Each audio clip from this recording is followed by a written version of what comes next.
Corey's Thoughts on the Trump Administration Part 3. I will be using this video to address all the current issues that I disagree with Trump on. So let's get the party started. The first major issue that I have with the Trump administration are the tariffs. Tariffs can easily lead to trade war, and trade wars can lead to hot wars. I have no problem with targeted tariffs, but blanket tariffs are a problem. They are a problem for the consumer and some American businesses. It is probably not a good idea to put a 40% blanket tariff on vegetables, fruits, and fish coming from outside the country. I thought we were supposed to make Americans healthy again. It's hard to do this when you tax the healthy food. And if you are an omnivore like me, then these tariffs are playing with fire. You will see beef prices increase. I do not want to see beef prices increase. I want them to come down. I want food prices to come down. I want to buy a bag of chips again for 75 cents and not $3 for a small bag of chips. The United Kingdom and America want to get rid of a joint military base that is geopolitically important in the Indian Ocean. I am not for this.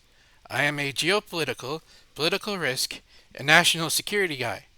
China will jump on the opportunity to obtain this military base. This will give them a stronger position in Africa. It will make it easier for them to threaten Australia. It will also reinforce their military bases in Sri Lanka and the Maldives.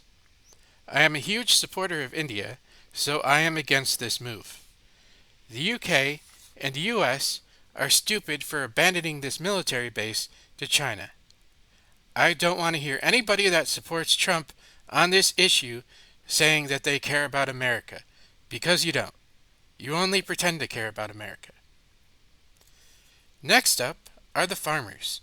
The Trump administration claims to care about farmers and agriculture in this country, but I don't believe them. If you truly cared about American farmers, then you would be championing the right to repair. But this administration is not doing that. This administration is throwing tariffs at foreign agriculture, and foreign countries are doing the same thing back. So our farmers are taking a hit. We already have soybean prices down 20% this year so far. A lot of American agriculture relies on foreign markets because some of these goods do not have much domestic support. The Trump administration thinks they can solve this problem by throwing taxpayer money at the farmers, but that's not going to fix anything. Agriculture is already one of the most taxpayer subsidized industries in the country. If you want to help farmers, then you should support the right to repair. This would drastically reduce the cost of farming and farm equipment because you can repair what you have already bought, instead of having to fully replace everything that is still viable. But this would set a precedent that would hurt Apple, Sony, and John Deere, and we can't let that happen. Tell me you care about farmers when you support policies that help farmers in the long term. The next thing I have an issue with is student loans. I am somebody that has student loans. I voted for Trump knowing that this administration was going to negatively impact me in this area. But I'm going to vent anyway. I made a sacrifice, so I'm allowed to vent.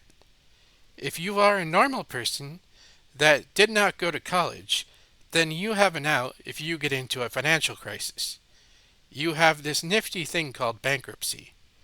If you get into financial trouble, then you can declare bankruptcy.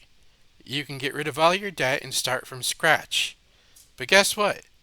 Student loan borrowers do not have this option. We cannot declare bankruptcy.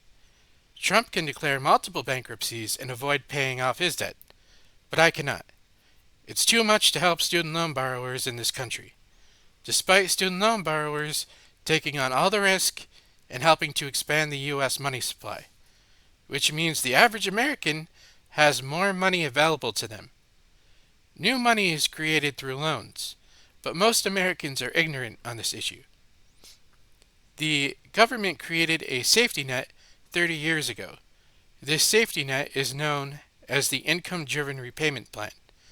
This type of repayment plan is not radical. It is an American version of the student loan repayment plan that the United Kingdom has on their books, although the SAVE plan is closer to what the UK has. The Trump administration decided to get rid of the income-driven repayment plans and screw over 40 million Americans.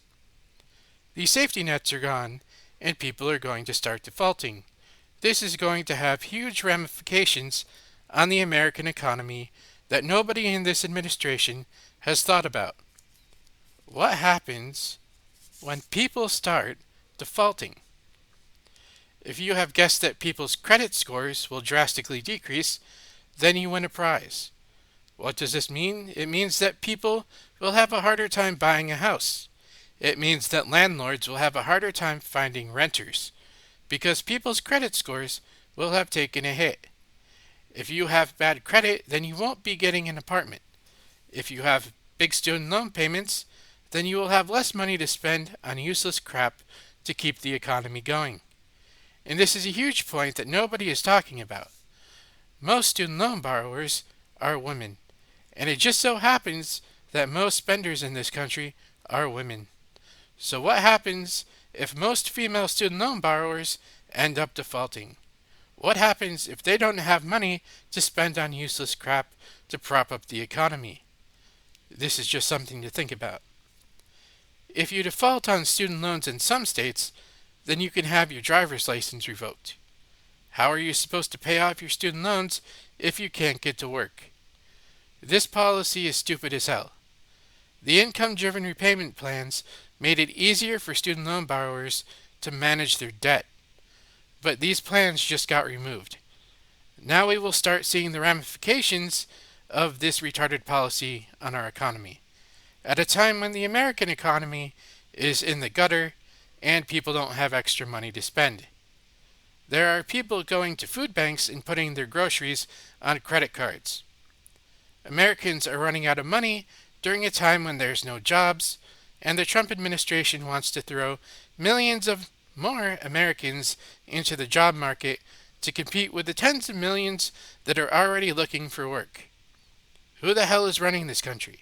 Seriously. Whoever is coming up with these policies are insane and should be fired from their job.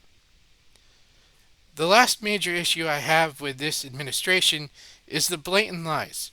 You cannot go on TV and tell me that DEI has been destroyed. Any white guy currently in the job market can go on Indeed and see for himself that the DEI policies are still thriving. Don't get me wrong, I love the idea of meritocracy and bringing it back to America. However, we currently live in a woman's world. DEI heavily favors women and minorities. Therefore, DEI is not going to go anywhere because it would negatively impact women, and we can't have that happen. So don't tell me DEI is gone. It's not. It might be gone in government jobs, but not the private sector. Most jobs in the private sector are still controlled by liberals. I just don't appreciate being lied to on TV. Don't lie to me. Thank you for listening to my rant. You are awesome, and I'd give you a cookie for making it this far if I could.